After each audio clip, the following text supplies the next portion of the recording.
Good morning to all of you. Today we will, as part of our current affairs discussions, we will look at foreign policy. What are the factors that determine foreign policy? What has been India's foreign policy since independence? And the recent problems, especially Indo-China and Indo-Nepal or Indo-Pakistan. We will see those things and we will try to come out with our own solutions also. Before going into all this analysis, we must remember that there is so much of material that's coming on in the newspapers in recent times. At the end of the day, from our civil services point of view, you have to answer only 4 questions in your general studies paper 2, polity governance paper. 2 in section A and 2 from section B.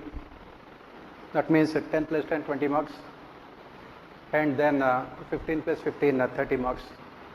So overall 50 marks. And out of these 4, if you go by the pattern of UPSC since 2013, 2 questions are always related to international institutions. Out of these 4, 1 or 2 questions are related to international institutions, the functioning of international institutions, whether it is IMF or World Bank or United Nations or BRICS Bank or you name it, all those multilateral institutions. And 1 or 2 questions are always related to India and its neighbors. And the rest of the 1 question can be any current affairs events. So we should be very careful, because the big mistake committed by students is reading unnecessarily too much. So we should be very careful while unnecessarily reading so much of study material. So what is it? Let us look at some of the theoretical aspects of this foreign policy and how India's foreign policy has evolved over a period of time, especially since independence. What has been the counters of this foreign policy, what it should have been and what it is at this point of time. So whenever we talk about this foreign policies, as Kautilya says, it should always be dominated by self-interest. As being one of the most pragmatic political philosophers, Kautilya had no qualms, no pretensions and no hallucinations. He was very, very pragmatic, not an idealist thinker. He said that it should always be dominated by self-interest. And that is what we must remember also. There are neither permanent enemies nor permanent friends. There are only permanent interests. That is what we must remember. You have to be very hard-nosed ruler. You should always look at what is good for you. Rest of the world will come later. Of course, this is exactly what is the opposite that you will be studying in your ethics paper, ethics in international relations and funding, wherein you say that we should always give importance to global peace, prosperity and security, and in the process if we have to compromise with our self-interest, we should do it. That is what is idealistic, but unfortunately we are living in a very pragmatic world wherein idealism is always considered a weakness. So at least from a policy perspective, Kautilya is much more closer to what is reality than idealistic philosophers. So coming back here, as we have said, it is the self-interest that must dominate, determine the foreign policy initiatives of any country. So what do we mean by this? What is this self-interest that we are talking? What are the things that we are talking as part of self-interest? We are talking about the economic interests of the country. First, we are talking about the security. You must be able to protect your country at any cost. You will be talking about strategic long-term interests. And then you will be talking about how to benefit out of this globe, the rest of the world. Because you cannot make friends with everyone else. And then, of course, one of the important factors is neighborhood policy.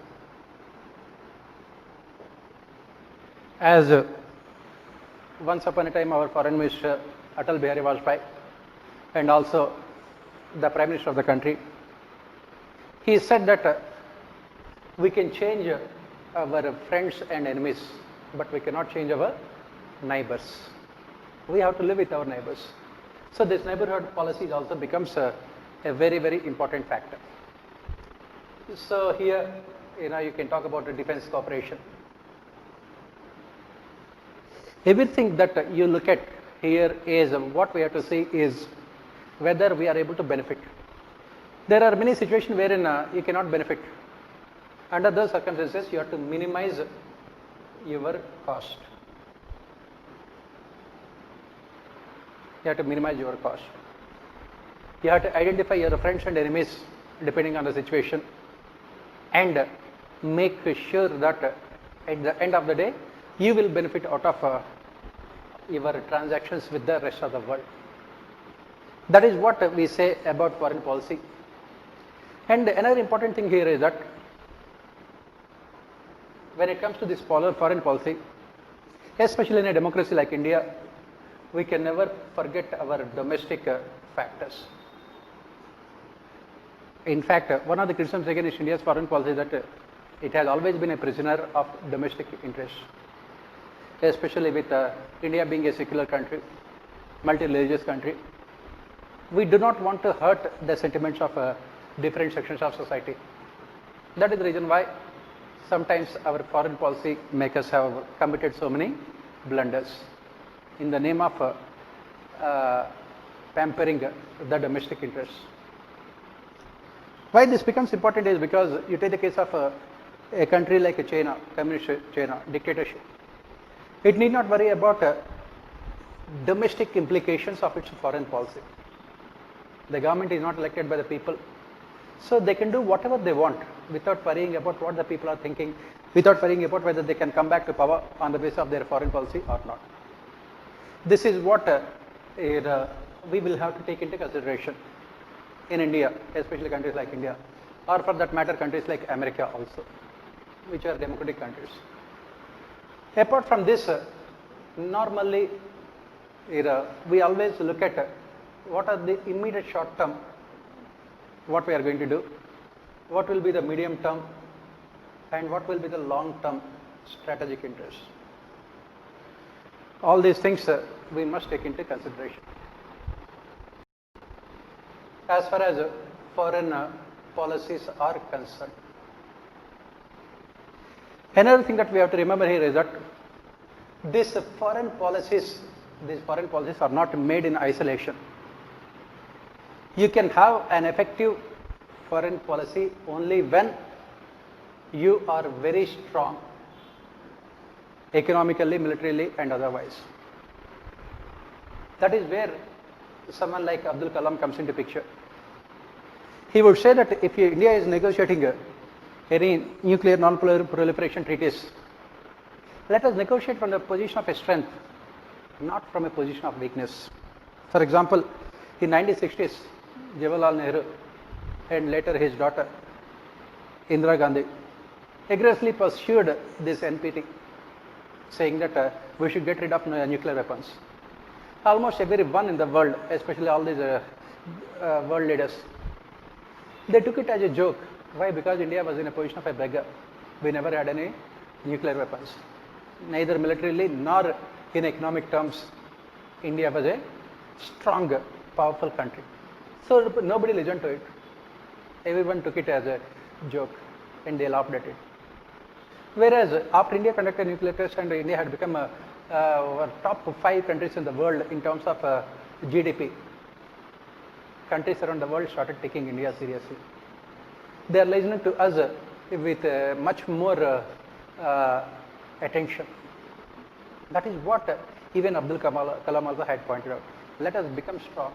That is the reason why, as I said, that this foreign policy can be successful only when you are domestically very strong. So this is what we say about foreign policies, the factors that would be influencing foreign policies. Now coming back here, let us see what has been India's foreign policy, say, since independence. We will not go too in-depth into those things, which is not required for us also. I am giving these details for you basically to understand what is happening at the present.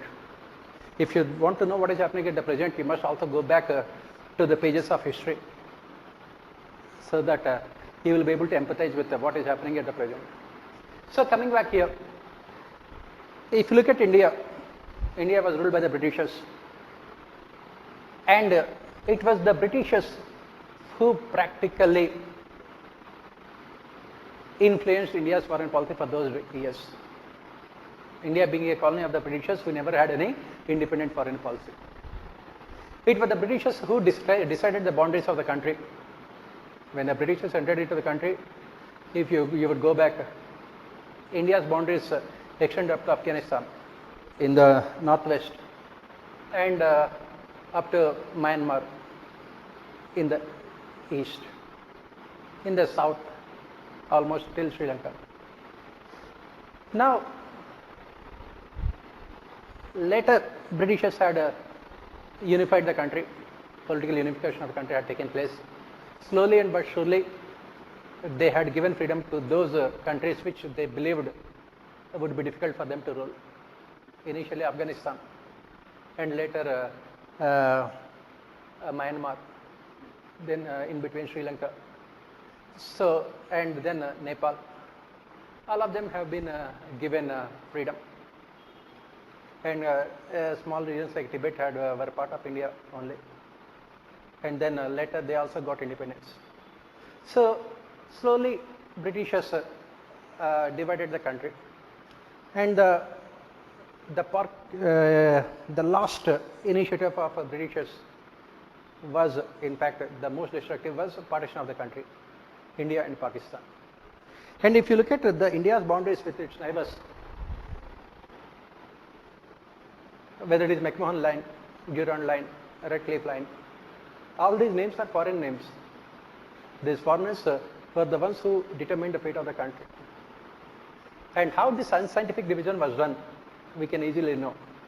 For example, when the decision was taken to partition India on communal lines, Britishers had identified a lawyer from London, Radcliffe, and he was given the responsibility of drawing the boundaries within 2 months. Not even 2 months. He was asked to draw the boundaries. And they said that his biggest strength was he did not know anything about India. And they never considered the fact that it is going to be the most important weakness. So when he had drawn the boundaries of India and Pakistan, it was done in a highly arbitrary manner. One simple example I'll give you here. Take the case of Guru Nanak's birthplace. It is considered one of the holiest places of the Sikh community. Sikhs have always been part of India. Normally, what ideally should have been done is that that birthplace should have been included in India. It's only a few kilometers from our international border. So that the kind of problems that we are facing at this point of time would not have come up. This is what we say, knowing about the ground level realities. But this was not done. This was not done, and it was done in a highly arbitrary manner. And similarly, take case of Indochina, McMahon Line. Again, this McMahon Line was drawn during the British times in 1930s. And when this line was drawn, it was not scientifically accurate. And another important factor that we should take into consideration is that at that point of time China was also not independent. So obviously when China had become independent later, China refused to recognize the line. And the boundary dispute had become an inevitable part of any kind of negotiations between India and China. Added to that, immediately after independence, Pakistan declared war on India. Especially Pakistan had sent its forces into Jammu and Kashmir. Indian government was extremely slow to react, because of which we lost a significant portion of Kashmir to Pakistan, which is known as POK, Pak Occupied Kashmir. And what Pakistan had done, it had generously given a part of that land to China, complicating the issue further. And similarly, we had problems with Bangladesh. Recently we had tried to solve the problems with Bangladesh, and we have been successful also to some extent. In the same manner, Nepal also. Nepal has always been part of India, as even the foreign ministry pointed out recently also. The relationship between India and Nepal is almost, you can say that, as old as the entire civilization itself. So, but again, there are no clear-cut boundaries. Again, the basic issue here is that you can draw the boundaries in plain areas. You can build fences. But how can you draw the boundaries in those areas which are hilly? Forests, deep forests, rivers. So it becomes difficult. On top of it, there was a lot of ambiguity. Both the countries would always claim a certain portion of land as theirs because of no clarity regarding the boundaries. Again, Nepal would always say that it was not a sovereign nation of Nepal that had agreed to the boundaries. It was the Britishers who had drawn the boundaries arbitrarily. So this is where the entire dispute comes. Added to that, of course, 1962 India-China war, wherein, as historians point out, it was India's misadventure by entering into the Chinese territory that led to the war, or even China's aggression also. Either way, India had lost completely. Krishna Menon, who was the defense minister at that point of time, had asked Indian army to move a little bit deep into the territory, no man's land, 2 kilometers one day, 3 kilometers next day. And Chinese waited and waited, and then finally they declared full-scale war on India, in which India had seen a humiliating defeat. India had to cede around 90,000 square kilometers of land in Arunachal Pradesh, because of which even now China claims Arunachal Pradesh to be its own territory, not even disputed, its own territory.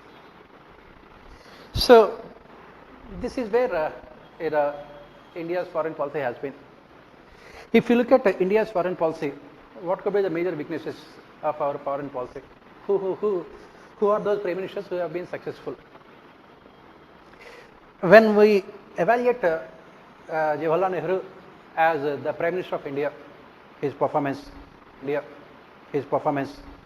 from 1947 to 1964, 17 long years, we say that two important successes of Nehru were his belief in democracy and also his faith in secularism. Whereas one of his biggest failures was his foreign policy. Nehru's foreign policy was an unmitigated disaster, to put it mildly, because Nehru was more of an idealist.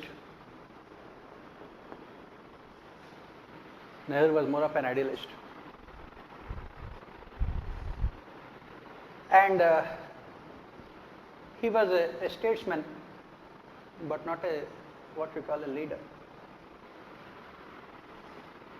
He believed that he should be raising above these petty things like country, nationalism, patriotism, should think about global peace and security. He committed so many foreign policy blunders unintentionally, whether taking the Kashmir issue to United Nations,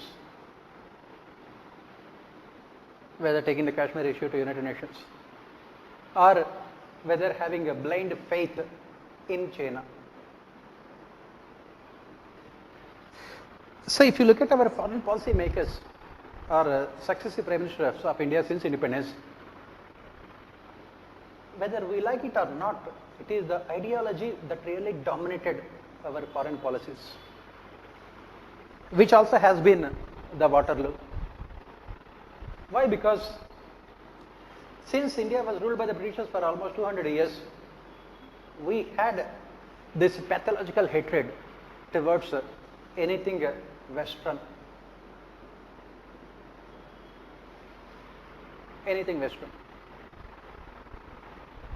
So when America had offered India a seat in Security Council, permanent member, they were looking for a country from Asia to be part of United Nations Security Council, permanent member, what you call them as a P5. The offer was made to India, and immediately Nehru rejected it, saying that it was a Western conspiracy to create friction between India and China. How naive our policymakers at that point of time. It was a Western conspiracy. Why? Because they ruled our country for 200 years, so that we developed this kind of inherent disbelief in whatever the West had to offer to India. We always try to find loopholes. We always try to find unintended intentions in whatever the West does. And that really made our foreign policy makers to become closer to China, thinking that it is only Asia that can counter the West. It is only this Asian countries so that could be countering the Western influence. And that is the reason why during the bipolar world between 1950s and 1990s, India moved much more closer to Russia. Even though we remained neutral, we were part of NAM, but in reality we were much more closer to Soviet Russia. Why? Because of our pathological hatred towards anything that is West.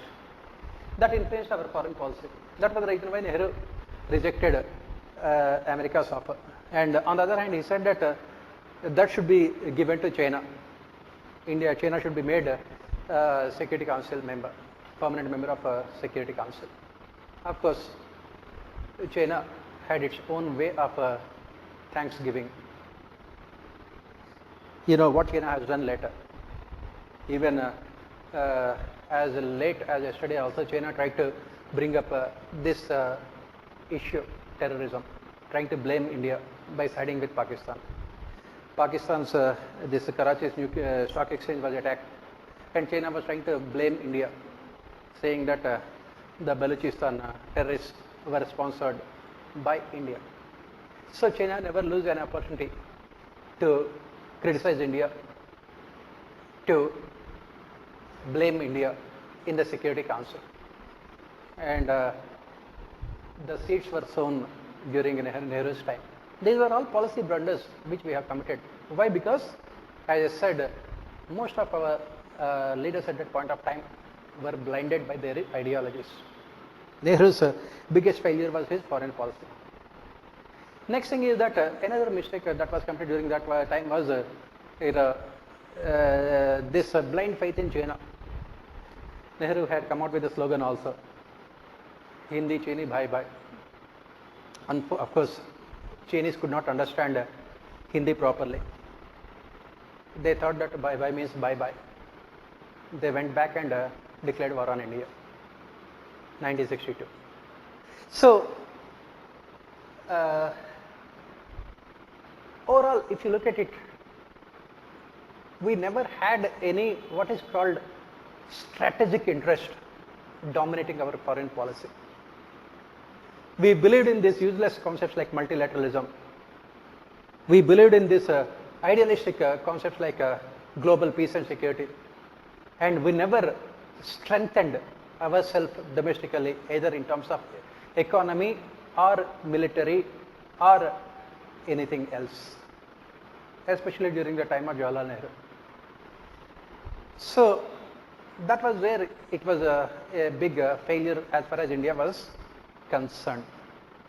Of course, as I said, it ultimately led to Indo-China War in 1962 because of again another cabinet colleague of Jawaharlal Nehru, Krishna Menon. He made this assumption that China would not attack India, even if India goes into Chinese territory and occupy the territory. He made this assumption because India and China are communist countries, at least socialist countries, and he made this assumption that one socialist country would not attack another socialist country. Again, completely naive foreign policy. And of course, another blunder that was committed was after India got independence in 1947, either deliberately or otherwise, the government completely neglected strengthening our military. We focused more on economy. Of course, the conditions were such that we had no option but to focus more on our economic growth and development. At the same time, we should not have forgotten our strategic interests. So in 1962, all those weaknesses could be seen, wherein the soldiers did not have weapons, they did not have any arms and ammunition, and India was literally comprehensively defeated. After that, Nehru had lost whatever the credibility he had as a global leader, especially of third world countries.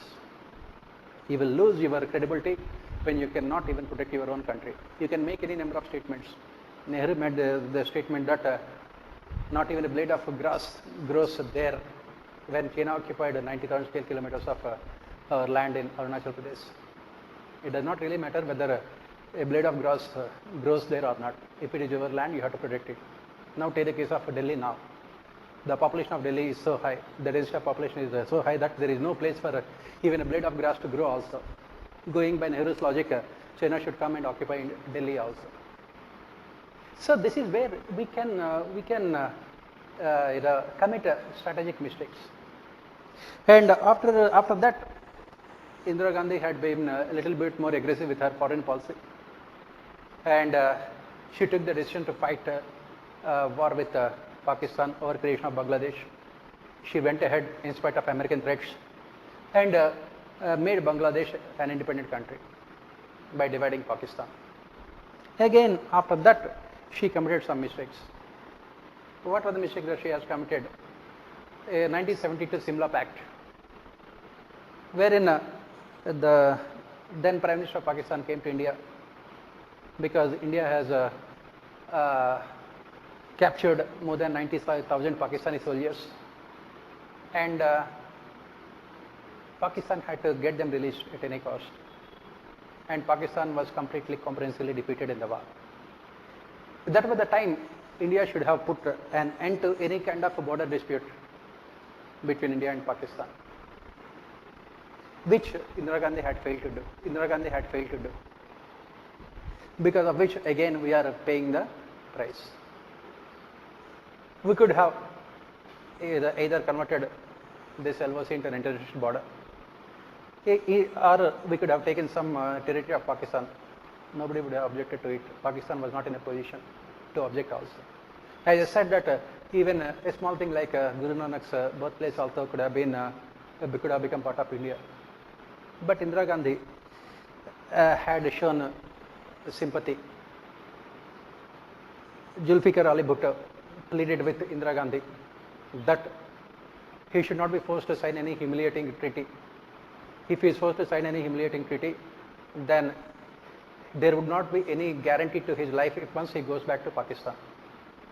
He pleaded with Indira Gandhi to have show some kind of leniency. Unfortunately, she had shown it. And India did not sign a border pact with Pakistan when the golden opportunity was provided to us. This is where another strategic mistake that we have committed at that point of time.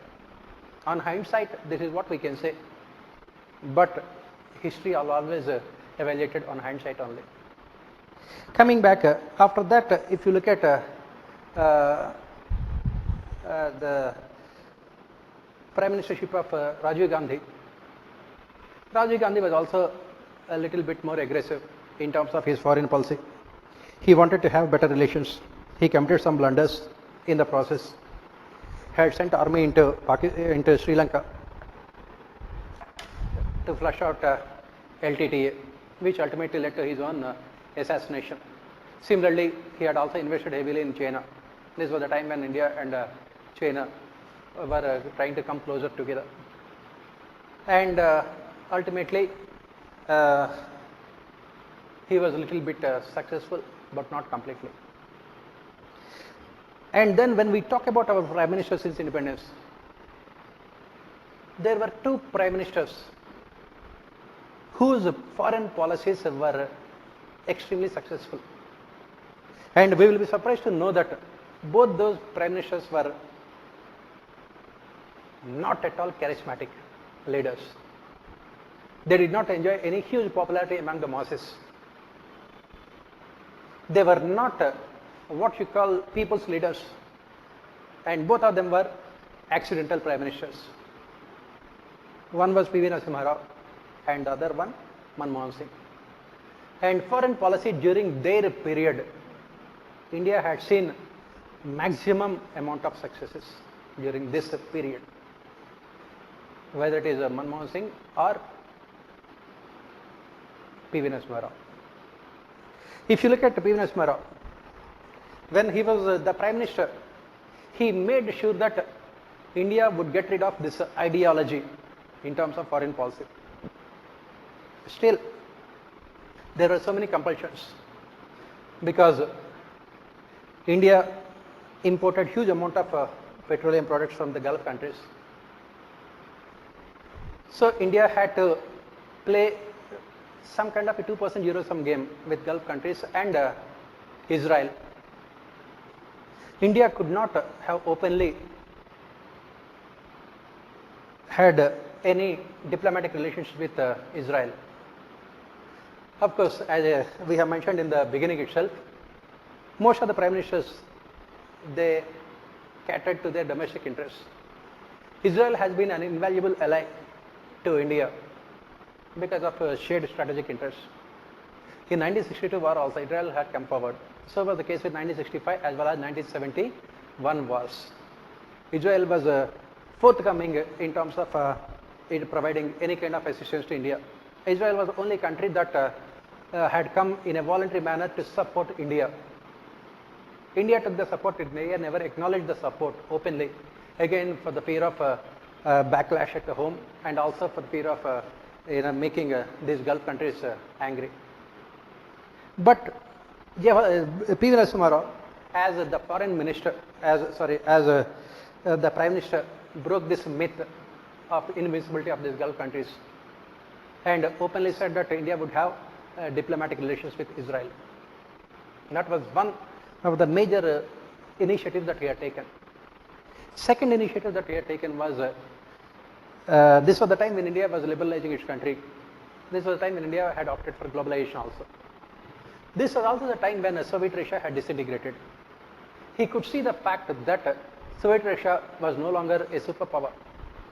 So there was a decisive shift in India's foreign policy, with America taking the place that was earlier occupied by Soviet Russia. So India was moving closer towards America. India had, for all good, abandoned its non-alignment policy. Even now also we talk about NAM. Even now also UPSC will ask relevance of NAM in your essays, but otherwise it has no relevance at all. For good, India has abandoned its non-alignment policy and moved towards West, especially America. And another major foreign policy initiative of P.V. Narasimha Rao was this Look East policy also. The present actist policy of a Modi government had its roots in a lookist policy of P. Narasimha Rao. He could visualize the fact that India would benefit immensely as part of its globalization by integrating itself with the rest of the world, whether it is east or west. And he was more in favor of having this kind of bilateral treaties with the rest of the world, the lookist policy.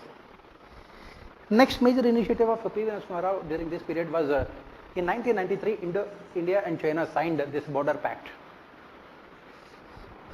And what they have opted for is stalemate. They said that let the present situation prevail, let there be peace prevail at the border, let Indian forces and Chinese forces do not indulge in any kind of armed combat. Let us accept the peace at the border and focus some more on economic relationship. This is what P.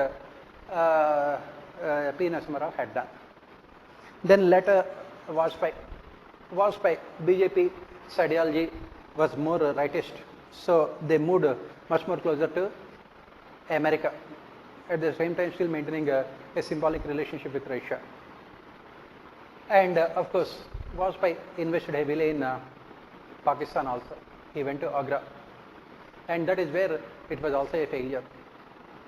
So if you look at all the prime ministers, all these charismatic leaders, prime minister, right from Jawaharlal Nehru to Indira Gandhi, to Rajiv Gandhi, to Vajpayee, to Narendra Modi, what is common to all these leaders? And what was the mistake committed by all these leaders? They believed that their personal charisma would help them to win friends at the global level also. They could not understand the fact that at the global level, international relations are guided by strategic interests, but not by personal relationships. And if you, as a leader, you start investing your personal charisma in these global relationships, it could result in disastrous consequences.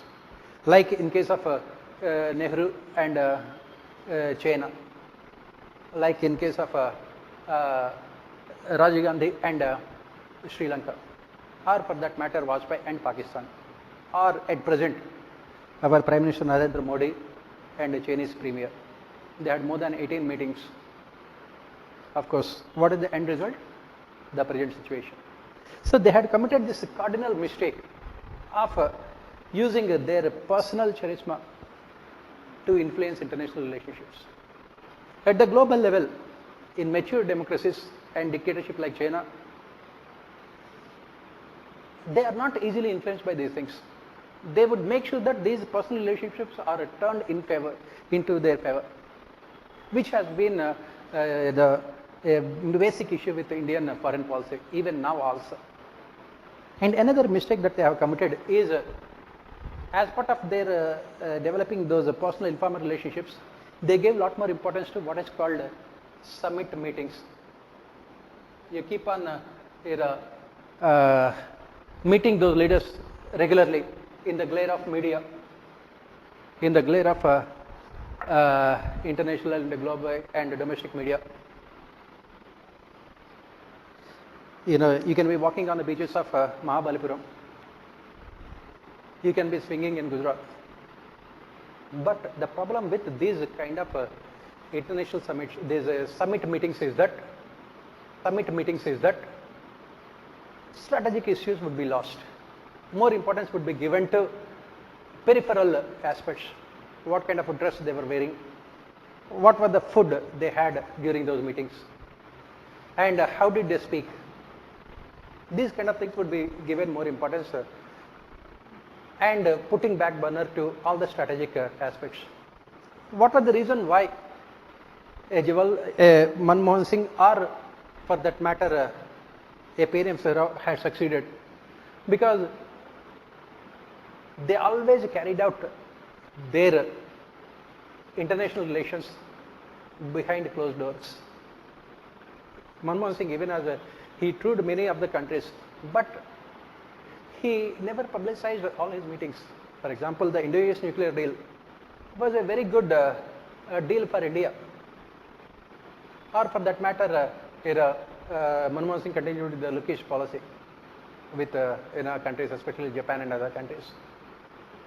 or for that matter, other foreign policy initiatives of Manmohan Singh. Why he had become successful, or for that matter, why P. Narasimha Rao had become successful? Because they did not unnecessarily invest their personality in foreign relationships. It is a double-edged sword, and that is the price that we are paying now. Because our Prime Minister carried out the foreign policy, especially with China, as now or never. He believed that China is going to be India's greatest ally in its fight against the so-called Western powers. You cannot put all your eggs in one basket. And when this the relationship turns, you don't know where to go also, where to hide also. So never carry these foreign policies in the glare of media. Everything should be done through continuous meetings behind the closed doors by those nameless and faceless bureaucrats. That is where issues should be discussed, should be resolved. So coming back here, so this is what and in the last 6 years, if you look at our Prime Minister Narendra Modi's foreign policy, again he was very aggressive. As we have mentioned, he wanted to use his personal charisma to influence global relations. So he went to America, he met all the global leaders. Some of those summits were highly successful, whereas in some cases he had to face so many other challenges. Take the case of the recent Indo-US relationship also, when the USA president had come to India. Still we could not find solutions to most of the strategic issues. That is where India's foreign policy is lacking in its focus. We could not find solutions to most of the strategic issues. Why? Because as we have said, the government should be spending more time on discussing the intricacies of foreign policy behind the closed doors, rather than spending a lot of time on the summits and meetings. So coming back here, so this is what this is how foreign policy has been carried out in India since independence, right from Jawaharlal Nehru till Narendra Modi. And the advantage that the present Prime Minister has, which other Prime Ministers did not have, they never had, was India has become a powerful country. Definitely, if not the most powerful, it has become definitely a country with a decisive say in global geopolitics, thanks to its economic might. And the question is how we are going to use our economic might to influence our foreign policy, to make sure that our foreign policy becomes extremely successful. So coming back here,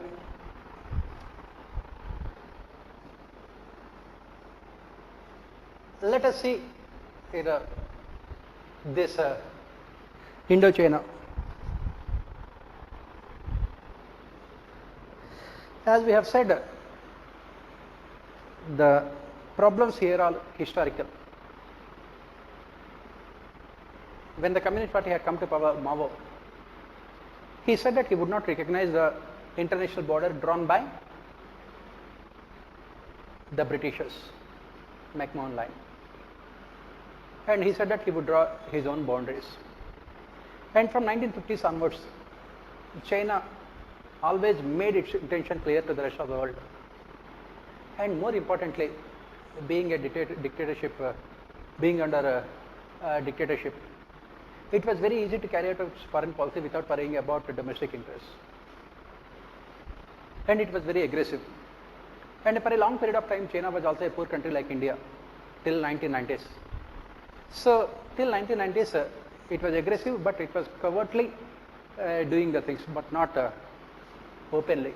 After 1990s, when China started becoming an economically powerful country, it made its intentions much more clear, much more obvious. Even a blind man can see what China wants to do. And especially after 2000s, what we had witnessed is the end of what we call a unipolar world. Between 1950s and 1990s, we had multipolar world. the whole of 1990s was dominated by United States of America. And after September 11, 2001, obviously we moved towards what is called multilateralism. We also had witnessed the end of a unipolar world. America's dominance, you can say that America's monopoly has ended. You cannot say dominance. America is still very dominant and powerful country, but its monopoly has ended with the coming up of other countries also in Asia and other places, where it is Russia, which was trying to become again powerful, or whether it is either Brazil, India, China, Japan, again Germany. So all these countries are willing to adopt their own path in international relations, sometimes rejecting America's policies. So this multilateralism has really helped China. Of all the countries that we have mentioned here, it was China which took the major lead in questioning America's dominance. And the fact that domestically China was becoming extremely powerful also helped China. Please remember, economy is the most important part of foreign policy. Why? Because if you are economically stronger, you can invest a lot in your security, defense, army, ammunition, and you can also be aggressive in terms of your intentions. Everything depends on your economic strength. Thankfully for China, its economy was progressing from 1990s till now. It is said that China's economy had progressed almost double-digit growth rates. That is what China claims, but definitely for a very significant period of time, it had witnessed double-digit growth rates because of what you call it as a state-led capitalism. Of course, from then onwards, automatically we have seen radical changes in China's foreign policy. Even before that also China's intentions were very much clear, but they were a little bit cautious. Now they need not be cautious or careful. They can do openly whatever they want, knowing fully well that it becomes difficult for the rest of the world to counter them. For example, its GDP almost $16 trillion.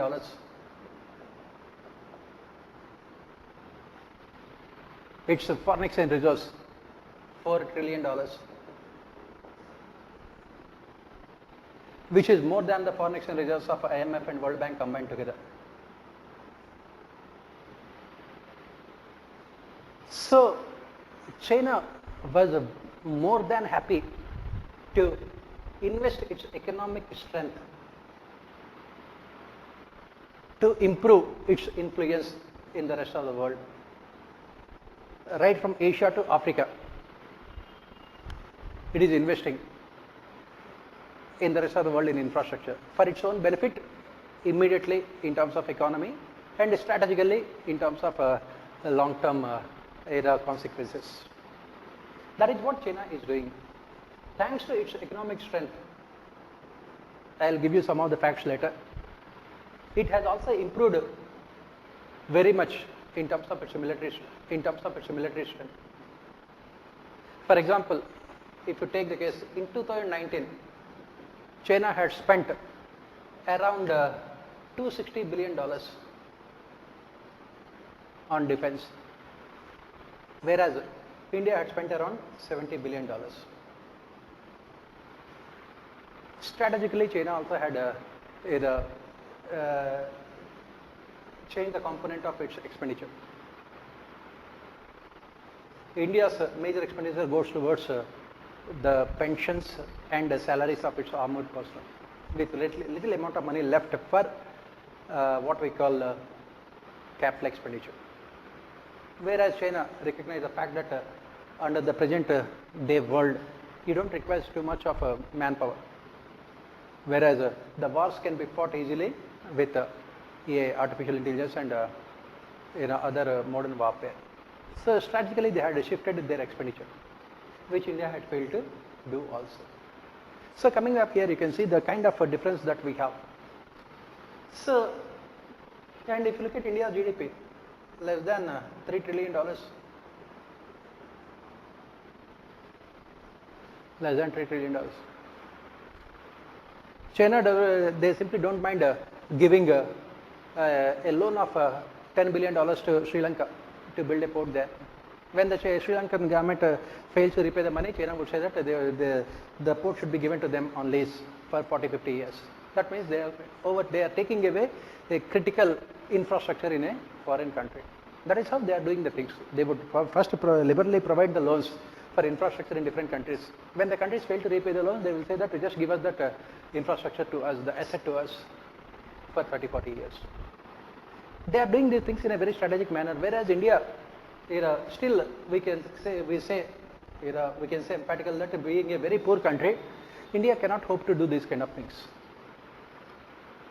I said that with the $4 trillion, their foreign exchange reserves are more than combined foreign exchange reserves of IMF and World Bank together. They can use their foreign exchange reserves to whatever the purpose that they want. So with these things in mind, what China has done is that China wanted to change the borders. If you look at it, in the last 30 years or so, what China has done strategically is, this is what the template they had followed. Northwestern provinces of China, bordering Kyrgyzstan and Turkmenistan. Whether it is Pakistan is in no position to counter China. So whatever China asks, they will give you. Where is Nepal, Bhutan, India, Tibet, China always claims that it is an integral part of China only, or Myanmar, or come to the eastern part, it is the case of Indonesia, or Malaysia, Japan, Philippines. With all these countries, what China does is that first it gets into some kind of a dispute. It provokes the other country.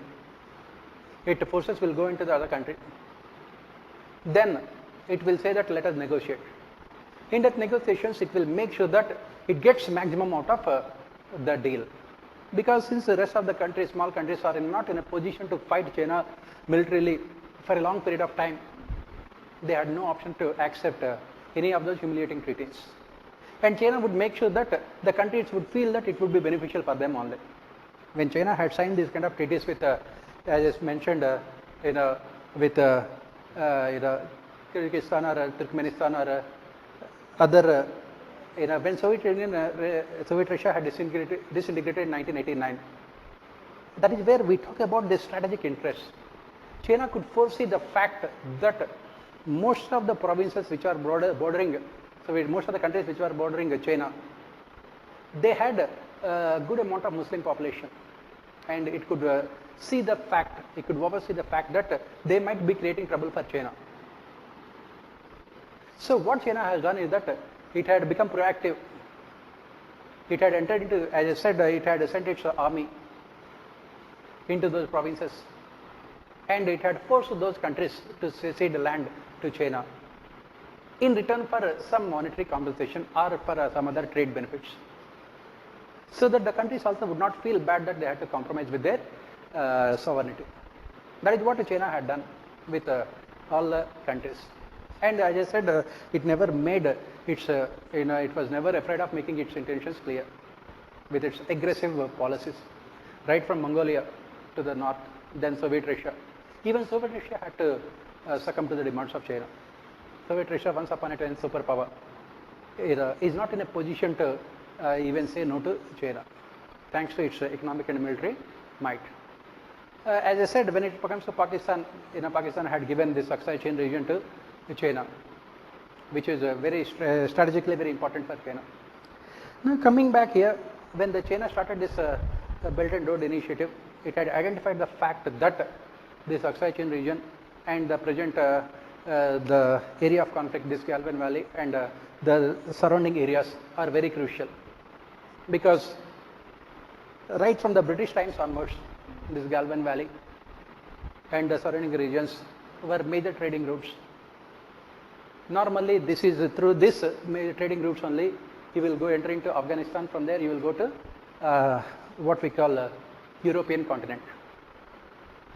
So China wanted to revive these old Silk routes, and it wanted to strengthen its economic might.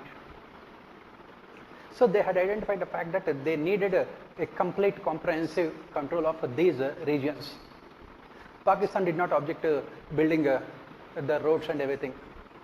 So there was no problem with Pakistan. The only problem was India, because when this Belt and Road Initiative was announced, India had objected to it, saying that it was going through Aksai Chin region, which India considered to be an integral part of our country.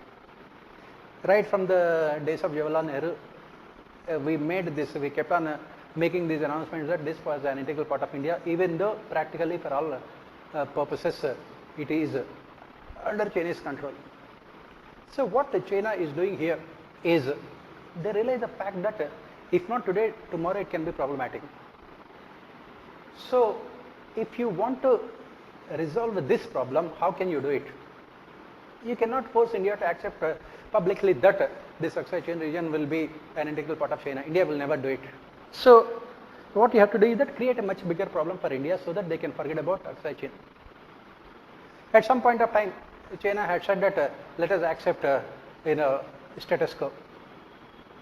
That is, the 90,000 square kilometers of land that China had occupied in Arunachal Pradesh would be part of China, and this rest of things on the western front here, this will be part of India. That was not accepted by India, because India did not want India wanted a separate solution to both these problems. India did not want to club this Aksai Chin region with what is there in Arunachal Pradesh. Rightly so also. So then that is when China had realized the fact that for its this Belt and Road Initiative or for future infrastructure, it must divert the attention of India. So what China has done is that this goes back to more than 20 years. When India was fighting Pakistan in the Kargil war, China used that period to build permanent structures in this eastern part of Kashmir. It had built permanent structures. It was building infrastructure, roads, permanent structures, and then providing other infrastructural facilities. And it was also militarily strengthening that region. That is what it has done. India did not recognize these things. By the time India recognized it, it was too late. Still, India believed that this Galvan Valley would be undisputed region, and China would not enter into those places. But China did not stop there. They knew that unless they have some kind of buffer zone, they would not be able to do whatever they wanted in this Aksai Chin region. That is the reason why it had pushed its army more into Indian territory. And as one of the BJP ministers has said, during the tenure of Manmohan Singh, for those 10 years, we had seen hundreds of Chinese incursions. They would come and go back. They would play this cat and mouse game with Indian forces. India had no option but to militarily strengthen the region. During the time of Manmohan Singh, this was not done. And slowly but surely, after that, India also recognized the gravity of the situation, and India also strengthening its infrastructure in this part of the world. Obviously, it antagonized Chinese interests. China felt that how can India focus on infrastructure, especially in those areas which are considered to be strategic for Chinese economic interests. China would not tolerate. So India, it had to do something. So suddenly, all of a sudden, recently 2-3 months back, Chinese forces had come to had entered into Indian territory. The government of India denies that not even an inch of India's land is into Chinese territory. But the problem here is that we don't know what are the borders here. So we say that when the entire Galwan Valley is a part of India, that means any Chinese forces there means China has entered into Indian territory, which goes against the public statements of what the government of India says. Obviously, government publicly cannot accept that enemies have entered into our territory. The government will be trying to solve the situation or to ensure that they would go back. Earlier, they used to come and they used to leave. Now, they had decided to stay there permanently, as it can be seen in terms of the activity that was going on there. Hundreds of trucks and building tents. Anybody can see that.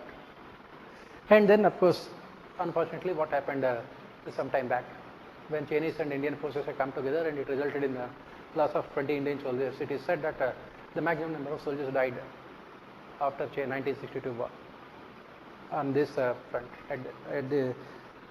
So obviously, India was, as usual, caught unaware about these happenings. Why? What are the mistakes that India has committed here? And what could be the solution? That is what let us look at here. What are the mistakes that we have committed here? The most important mistake that we have committed here is we had put a lot of faith in China. It was a strategic blunder on the part of India.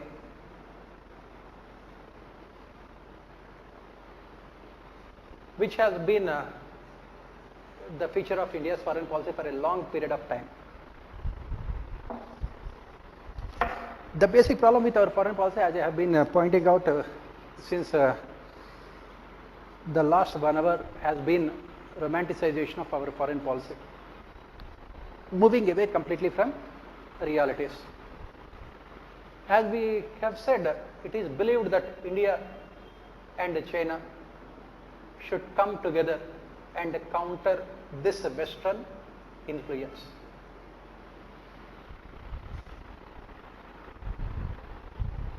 We should come together.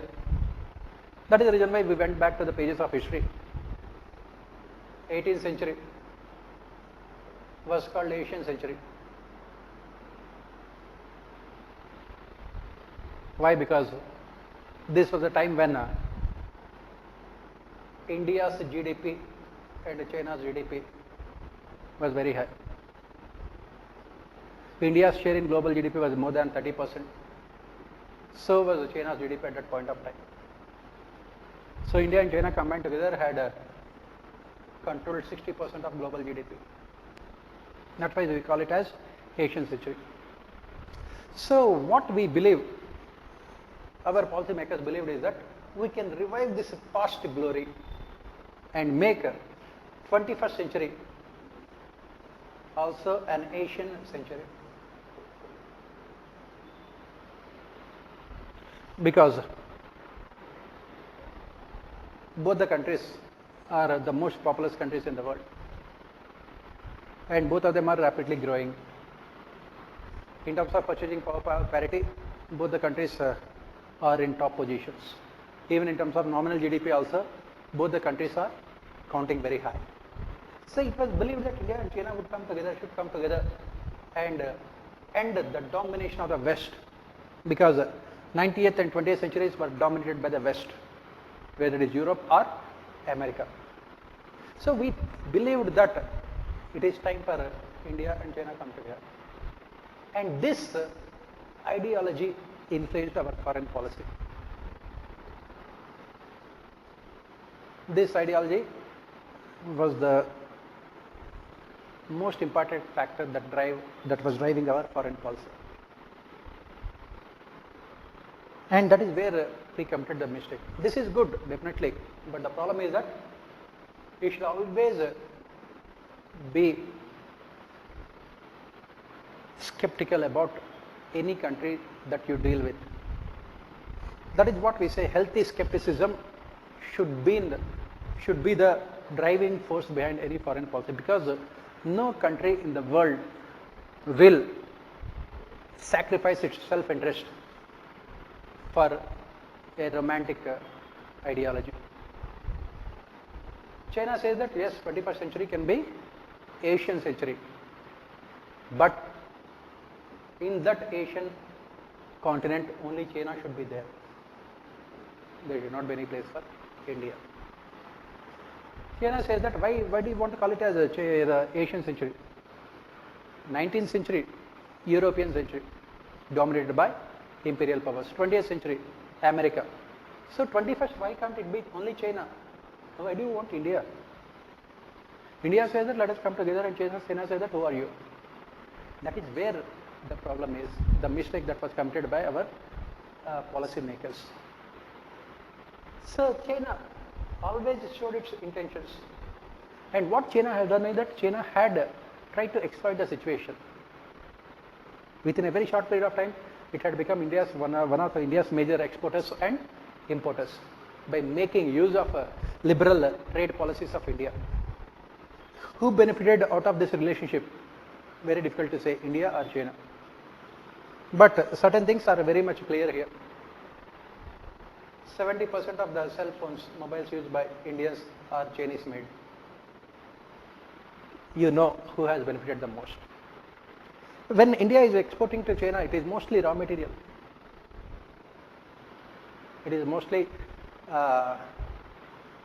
some intermediate products. Whereas China, it dominates the Indian market, whether it is finished products, whether it is intermediate goods, whether it is raw material, or whether it is any other natural resources. Obviously, it is China which has benefited immensely out of this relationship. India has a huge amount of trade deficit with China. It is China. It has benefited. That is the reason why Chinese Premier has absolutely no problem in meeting our Prime Minister any number of times, because it is benefiting China. At the same time, China had lost sight of its strategic interests. It also realized the fact that India is also becoming a strong and powerful country. If not today, tomorrow, India will definitely become a powerful country. After 20 years, 30 years, 40 years. Look at what was our GDP 30 years back. What is our GDP now? So after 30 years, if India can ensure that we can grow by at 10% per annum, we can easily surpass China within 15 years itself. China recognized the fact that India could become not a partner but a rival. That is when China started making its moves. So when China comes out with these kind of border conflicts, the objective is much more significant. It wanted to tell the rest of the world that whatever we do, rest of the world will have to follow it. What do we mean by this? All around the world, the perception is that India is a soft state. That means whether in terms of its domestic policies or its foreign policies, India is not a country that is known to take tough decisions. Whereas China, everyone knows, is a tough taskmaster. It has no emotions or sentiments. Very hard-nosed politics. China looks at everything only from its benefit point of view. It never looks at the cost to the other side. Whereas the perception is that India is always a country that is known as a soft state. For example, when we know that it was Pakistani terrorists who attacked India in 2008, Kasab and others, what did we do? Nothing. We had stationed our army near the borders for some time and then nothing. So countries around the world, they know the fact. Similarly, China keeps on claiming that Aksai Chin region is an integral part of China, but we never did anything. We only issued statements saying that it is an integral part of India. We objected to this Belt and Road Initiative. Beyond that, we did not do anything. India, unfortunately, is considered a soft state. That is where China wanted to make best use of the things. That is the reason why, whatever the border skirmishes that we are witnessing right now are a strategic plan of China. First thing is, they wanted to show to the rest of the world that India will only react to a situation. India's foreign policy has always been either reactive or inactive in nature. India cannot go far. It always imposes restrictions on itself, self-imposed restrictions. And India, militarily, it might have advanced military, but it will be afraid of using its military might. That is what China's thinking has been. And that is the reason why they had sent. They know fully well that it would not result in a full-fledged war. On the other hand, in the last 50 years or so, whenever this kind of border conflicts had come up, India has always been proactive in asking for peace, temporary peace. And we always said that let the status quo remain. That means they will come inside your territory for 2 kilometers, they stay there. Status quo means they will be staying there. Then after some point of time again they will come for 2 more kilometers, they will stay there, and then status quo. So that is where China has done these things, knowing fully well that India would not be reacting aggressively to its designs. This is what China's foreign policy has always been. India, on the other hand, as I have said, is more cautious, because being a democratic country, the leaders will have to take into consideration the welfare of the people while taking drastic decisions like going to war. And at any point of time, going to war is not an option for any democratic country, for the simple reason that you cannot put the lives of your own people at risk. That is the reason why most of the democratic countries prefer peace, whereas China has no compulsions like this. They can do whatever they want. For example, in these recent clashes, China never really bothered to announce the number of their soldiers who died. So coming back here, what are the other factors that led to this conflict? There are so many of them. First and foremost, as I have mentioned, India is becoming economically powerful, and China feels that if not today, tomorrow India is going to be a major threat. Second reason why China had taken up this adventure is they wanted to change again the boundaries. As I mentioned, Aksai Chin region, very important for China. They wanted to have this buffer so that they will have more amount of land on their side. In future, they might need more infrastructure. Third reason why this conflict. China is facing so much of criticism from the rest of the world for its handling of coronavirus. Almost every country in the world had turned against China. So they wanted to deflect the attention of the world, divert the attention of the world. So they thought that if you cannot solve one problem, make sure that people will forget that problem by creating another problem.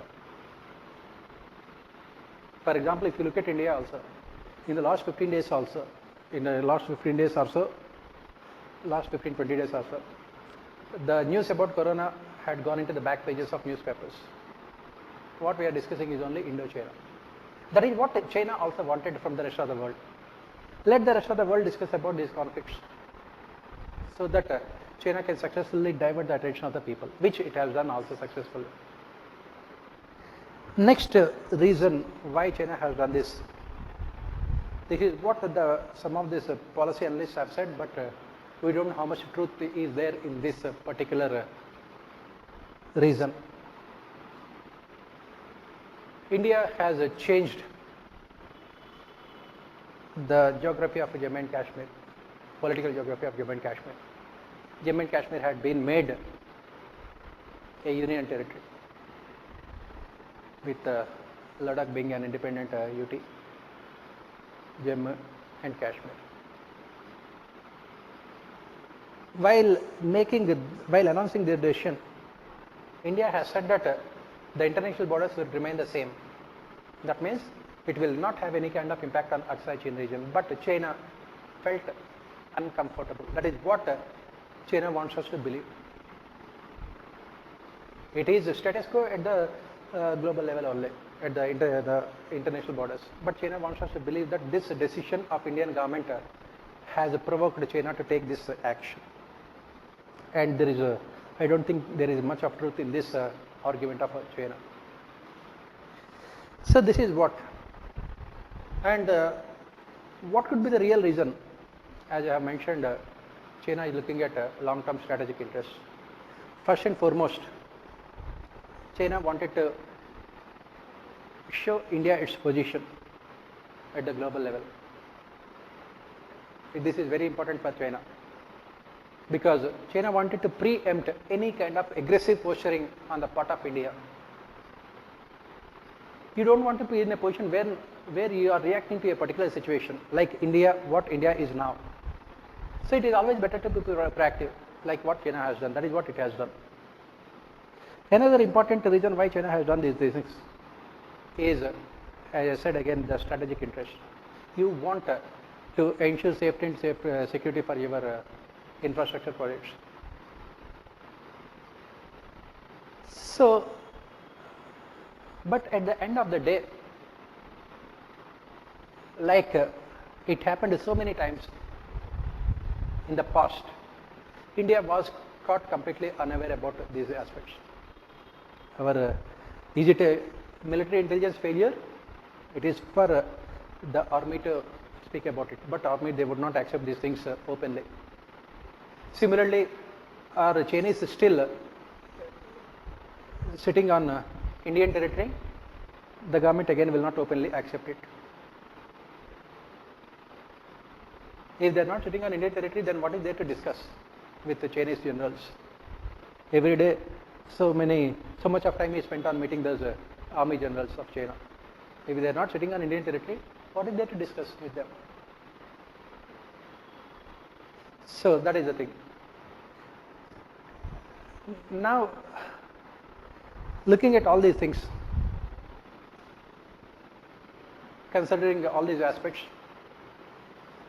what India should do in the future?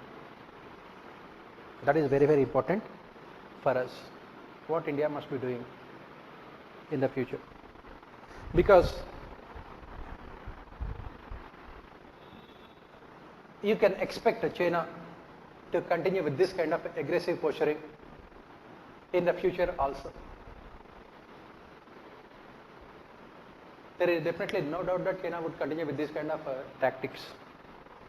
What India can do, what India should do. At present, one of the initiatives of the government of India is to ban these Cherish apps, mobile applications. And government also has taken a decision to ban these Chinese forms from applying to our tenders, infrastructure projects. And the government has also asked e-commerce companies to name the products from China. This is what the government of India has done, which is necessary but not sufficient. So what we must remember is that whatever the measures that we take here, two things: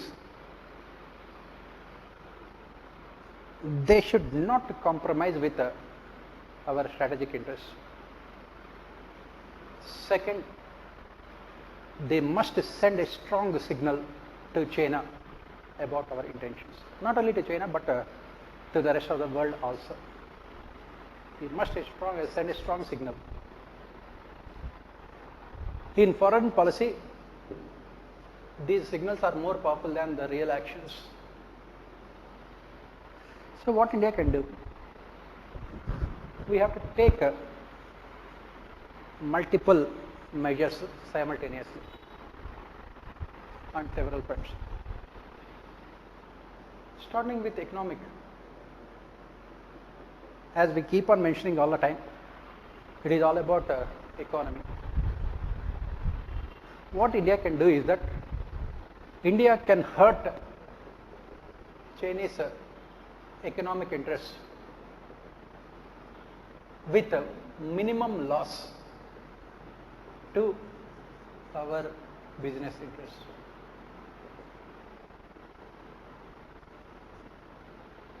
It is always a 2% zero-sum game. That is what we must remember. If you are gaining something, means you are giving up something also. What we must do is identify those sectors in our economy which cannot survive without the Chinese imports in the immediate future. Which cannot survive without Chinese imports in the immediate future. Pharmaceutical industry and other core industries, basic infrastructure industries. And make sure that you are not affecting these sectors. You cannot have a macro policy for all these things. You must have a sector specific policy. This is where India needs to do a little bit of research. It must consult its own people, various vested interests, and come out with a detailed policy. Identify those sectors where you can hurt China most, but at the same time, the damage to your domestic interest is very minimum. For example, if you ban those apps, mobile applications, the loss to you will be minimal, almost nil. If you are banning TikTok, it is good only for your people. At least people will come out of that virtual world and see the real problems. It is good. The rest of the mobile apps we also have alternatives. But you are sending a strong signal there. Similarly, you can identify those foreign investments, you can identify those imports, which are unnecessary, but which can hurt the Chinese economy. For example, take the case of mobile phone market. It is still dominated by Chinese, 70%, 80%. Take a chance and try to limit their imports. Take a chance and try to limit their imports. Or nationalize if they have their companies, their industries in India. If they have their own production units in India, nationalize them. You can do that in the name of self-interest. You can do those things. Or purchase their shares in India, like what America is doing. So you have to think on these lines to cut the economic relationship. You must hit them where it hurts the most. Both the countries are so dependent on each other. The bigger the country, the larger would be the impact. Obviously, China has to feel more bad for its misadventure. That is what Indian policymakers must be doing. It requires a little bit of time identifying the sectors and also taking all these kind of drastic steps. Of course, you can impose the tariffs also, because under WTO regulations, for security reasons, the countries can always impose tariffs from imports from other countries. India can do this one. As I said, you must focus on economy. In the beginning itself, we have mentioned that had India been a $10 trillion economy, China would never have dreamt of these kind of misadventures. So, India must look at these kind of ambitious targets. Our Prime Minister had come out with this $5 trillion economy, which looks like a distinct dream at this point of time, thanks to so many factors. But the country will have to wake up, and it should become much more proactive in terms of increasing GDP. In the medium and the long term, it is only your economy that can save you from any kind of problems. Automatically, when your economy becomes much bigger, you can spend more on military also. So that is what we have to do. Then what else can India do? What else India should do? Next thing is India must change its policy related to armed forces. As we have mentioned, China in the last 10 years had retired 3 lakh soldiers, army men, and invested that money in technology, modern weapons. India should also look at these things very seriously. Do we require so much of army at all? Must reduce our expenditure on salaries and pensions and make sure that we are spending more money on arms, ammunition, technology. Very, very important. You require policy commitment on the part of our political leaders. These are all very tough decisions, but you have to take those decisions. Very important. You must strategically spend your defense expenditure. China spends 4 times more than India. And if you look at the real expenditure of India on arms and ammunition and everything else, it is negligible compared to what China is spending. So India must change its policy towards defense expenditure. Next thing is India must strengthen its military intelligence. Almost every time we are caught off guarded. We are caught unaware about all these events. What is the reason why? We wake up only after everything is over. We must strengthen our military intelligence. We cannot compromise with it. And this is one of the weakest aspects of our security, especially defense policies. We must strengthen our military intelligence. Whether it is our borders with China or Pakistan, this is one of our weaknesses. Next, as part of this, India must focus on improving infrastructure in its border areas, whether it is western or eastern border. You must focus on improving infrastructure, which India has been doing of late in the last decade or so. We should focus on improving our infrastructure. Next, what else we can do?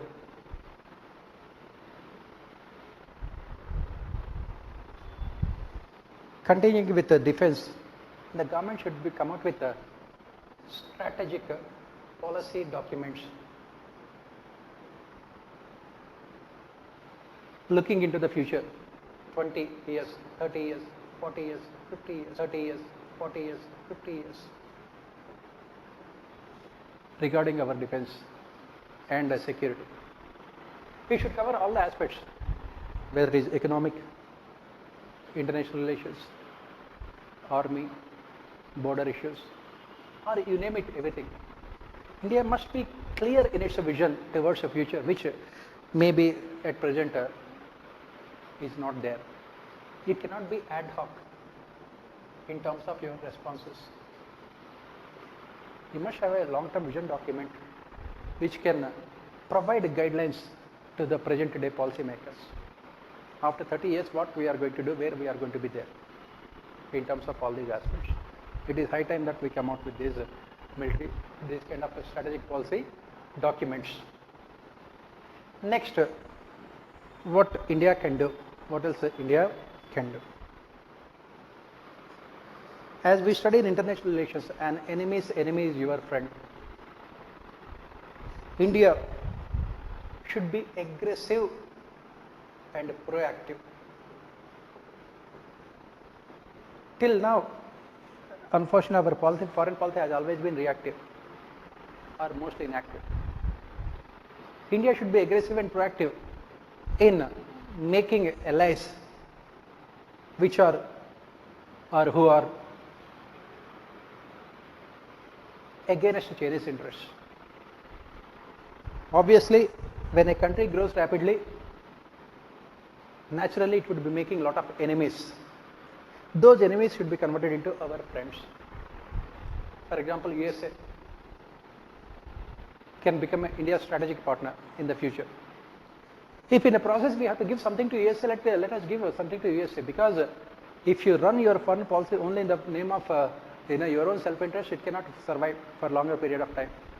If we have to give access to some of the multinational companies of USA to our products in our domestic markets, so be it. For that, get something more also. Unfortunately, these kind of negotiations are, it looks absent in terms of India's foreign policy negotiations.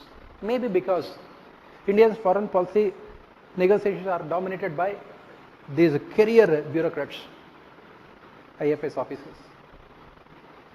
And the basic problem with all these bureaucrats is that they are afraid of taking any risky decisions. Second, they are mostly status quoist in nature. Maybe what India can think of is having a lateral entry, especially in External Affairs Ministry, and have those experts and who can come and take those risky decisions. It is very, very important for India. Whether it is USA, whether it is Japan, whether it is Australia, whether it is South Korea, because North Korea is an ally of China, whether it is Philippines, Russia. Russia is neutral now, but India can show some lollipops to Russia, saying that we will buy your military equipment, but you should be talking in favor of us in public, because as we keep on saying, the gestures will go a long way in influencing foreign policy decisions. So we must build a coalition of countries who are not happy, and of course European Union. In the process, if we have to give up something, we must not be afraid of doing those things. That is where we talk about strategic policy. We must build up this coalition, international coalition, and we have to show our intentions to China that as long as China wants to be a trustworthy friend, we will have faith in China. But if China tries to commit any kind of misadventures, it would be paying a very, very heavy price for it. And China's economic might can be a major obstacle also, because China is in such a situation right now that it cannot live without the rest of the world. It is exporting so many things to the rest of the world. Now, thanks to this present global recession and also the COVID crisis, the world is moving towards protectionism. It can impact China very adversely. If we become proactive and get all these countries together and let all these countries come together and impose tariffs on Chinese products, that is more than enough to destroy China economically. But it requires, as I said, a more proactive and dynamic policy thinking on the part of India. Next thing that India can do, what India must do or India should do is, India must also think about this cyber security. India must strengthen its cyber security. because this cyber warfare is going to be the most important instrument of war in the coming future. India should be proactive and ensure cyber security. And as they say, where is love or war, what really matters is whether you are successful or not. You can, as Kautilya says, adopt immoral means also. India can attack Chinese cyber installations, causing huge amount of damage to them. Everything is fair in love and war. India cannot be moral or ethical when the rest of the world, when your opponent is highly unethical and immoral. You must shed your peaceful pacifist ideology and become more aggressive. India must show its intentions. India must show, especially to China, that it is a tough taskmaster. It is no longer a soft state. Let the Chinese key installations be attacked by our cyber experts, and India must be prepared also. You know, as I said, it is all about sending the signals. It is all about telling our intentions. So this is what another thing that India can do or should do in the immediate future. Then what else India should do? India must come out clearly. There should not be any ambiguity in terms of its border with China. Let there be no ambiguity. Take the case of Aksai Chin region. Take the case of Aksai Chin. India says that it is part of, it is an integral part of India, but it is under Chinese control. When India says that it is part of India, and that is the reason why India is opposing this Belt and Road Initiative, rest of the world is not willing to even to take notice of it also. You know, the worst thing that can happen to you is when you are ignored by others. That is what is happening. So let us accept the fact. Whatever may be its position, India should be making it very much clear, including every inch of land. India must define its borders and tell China that any other relationship should be preceded by solving the border issues. What India has done in the last 25 years or so is, we said that let us maintain a status quo near the border and focus on other economic and trade relationship. And China has used this to its advantage. Now reverse the relationship. Tells China openly that any other relationship can be strengthened only when we solve these border issues. Let us solve the border issues. Let us finally come to the table and discuss the border issues. As long as this ambiguity remains there on the borders, we are going to witness similar kind of conflicts in the future. Unfortunately, so many innocent lives would be lost also.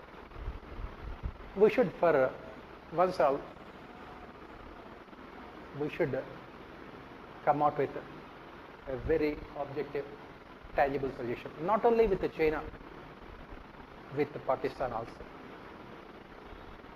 You know, we had shown the same kind of foresightedness and visionary skills when we have redrawn our borders with Bangladesh. We have given some villages and we have taken some of them. It was done in a very peaceful manner. So why can't we think of that kind of solution with other neighbors, especially more problematic neighbors like China and Pakistan? Otherwise, there is always this threat of China and Pakistan coming together, attacking India both on the eastern and western fronts simultaneously. There is ever this danger of both of them coming together, which they are already doing also. So it is better for India's strategic interest that we must define the borders. In the process, if we have to give up rights on some land, so be it, because that is a small price that we have to pay, or we can pay for much larger peace. This is another major policy initiative that India can think of. Next, what else India can do? What else India should do? Next thing is there must be better coordination between different units of army as well as the three wings, army, navy and air force. Recently we had come out with the solution, but we require much better coordination and with lot more emphasis on intelligence gathering at the ground level. These are all the proactive measures which we should be taking to make sure that we are not going to witness what we have seen in the last 15 days or so, or 15 days back also. This is what we can do as part of the present relationship. And of course, in the process, as I said, we should not get unnecessarily emotional. You want to hurt the Chinese interests, but in the process, you should not do things in such a manner that your economy will be destroyed. For example, recently, the government of India had stalled many of the imports in the ports, especially from China. And what is the consequence? It is only resulting in increase in the prices of medicines, pharmaceutical products. These are all short-sighted measures which only hurt your economy, damage your own system. So India has to be very careful, identify those imports, those products which can hurt China more than India, and send signals. For example, the FDI of China in infrastructure products, let it be reduced. Either you can ban these mobile applications, you can impose restrictions on luxuries. For example, this mobile market. We can encourage the other companies from Southeast Asia in place of Chinese products. We can impose more tariffs on Chinese products to make them less attractive for Indian customers. These are all the measures that we can take. But at the end of the day, as I mentioned in the beginning itself, we should have a foreign policy that would take into consideration all the aspects: economic, security, defense, then especially related to your neighborhood countries. It should be based more on pragmatism rather than on any kind of ideology. And of course, our government also should focus more on behind the closed door meetings rather than well publicized meetings. They can be a double-edged sword. Right now, everyone is criticizing our Prime Minister, rightly or wrongly, that's a different thing, saying that in spite of the fact that he had invested so much personally, his credibility in Indo-China relationship, the results are completely opposite. So you cannot commit this mistake. You cannot be going so forward that it becomes difficult for you to come back also. Especially when you are dealing with a dangerous neighborhood like China and Pakistan. That was the mistake committed by Atal Bihari Vajpayee. And the same mistake was committed by, again, our present Prime Minister. So you have to be very careful, skeptical, as the Parliamentary Committee report on international relations led by Shashi Tharoor, especially when it has submitted the report last year. It has said that India's China policy should always be guided by healthy skepticism. That is where India should be. Make sure that you are making sure that you are exploiting the interests, economic interests, for your benefit, and at the same time, you are extremely cautious while proceeding with other aspects. That is what I think should be about our foreign policy. At the end of the day, as I said, you have to write only 250 words. What I will do is that I have collected some articles. I will try to put them, in fact most of the things that are there in these articles I have already discussed it, so it's not that much necessary also. Next week we will look at another current affairs topic. Thank you.